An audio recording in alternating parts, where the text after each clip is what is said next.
This is the last one. So when I think about being inclusive in my word choices, there are one word that supports me in this word: expansive. Right? What's a Korean word for expansive?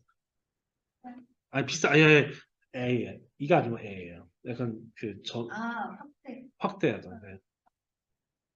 그래서 anyway, expansive. Yeah. So often, like, exclusion happens when things are narrowly defined. So for example, if success is defined as driven go-getter, we may overlook folks who have not stereotypically been associated with that definition. So being more expansive, defining success as both drive and support, can help you see more folks. Using an expansive approach can also mean noticing words with historical archetypes can leave folks feeling excluded and invisible and trying to expand them. So for example, the word leader can be associated with the archetype man, right? So how do I know? Like, for one, when we speak about women, we often use the word modifier woman leader, right? In Korean, that, when you say actor, and there's also woman actor, 배우, 여배우, like something like that, right? 감독, 영화 감독, 여성 영화 감독. It's like 감독, like the word is always associated with men. So now that's a very common word, right? This is even a formal title in some organizations, but in common speaking, you could say the folks who are leading organizations. So think about another common word, family, right? So in a doctor example that I gave you a few minutes ago, we identified the archetype of doctor as male, right? But what the riddle didn't include was a possibility that a child had two dads, right?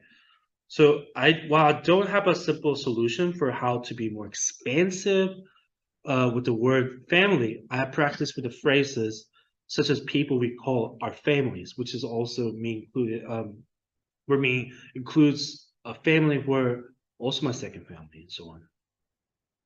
So this brings me to pronouns. You may have noticed that I shared my pronouns he, him, right? When I introduce myself. So naming pronouns makes space for the expansiveness of how people use pronouns.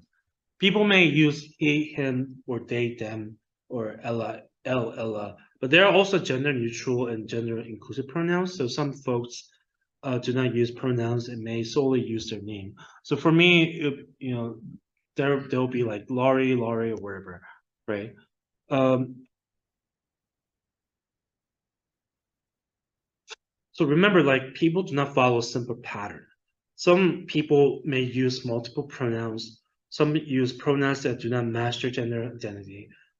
Do not make assumption based on someone's pronoun usage. So for me, this means like not putting my understanding ahead of anyone's comfort. Instead, it's about supporting people as who they are.